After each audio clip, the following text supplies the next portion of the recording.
खेड शहर परिसरात भाजपमध्ये मोठ्या प्रमाणात पक्षप्रवेश होत असून विविध पक्षातील पदाधिकारी आणि सामाजिक कार्यकर्त्यांनी भारतीय जनता पक्षात प्रवेश केला.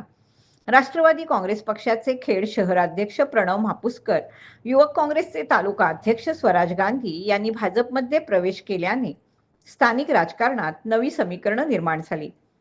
पंतप्रधान नरेंद्र मोदी, मुख्यमंत्री देवेंद्र फडणवीस, प्रदेशाध्यक्ष रवींद्र चव्हाण आणि खेडचे माजी नगराध्यक्ष वैभव खेडेकर यांच्या कार्यप्रेरणेनं प्रेरित होऊन त्यांनी हा निर्णय घेतल्याचं सांगितलं.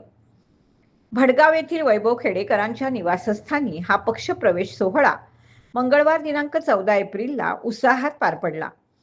शहर प्रमुख भालचंद्र उर्फ नंदू साळवी, युवा जिल्हाध्यक्ष मिलिंद नांदगावकर यांनी या तरुणांच्या कार्यकुशलतेचं कौतुक केलं.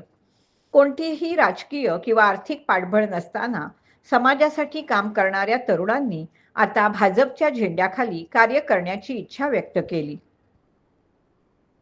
या कार्यक्रमाला खेड नगर परिषदेच्या भाजप नगरसेविका वैभवी खेडेकर, भाजप गटनेते रहीम सहीबोले, उपजिल्हाध्यक्ष संजय आखाडे यांच्यासह अनेक पदाधिकारी उपस्थित होते.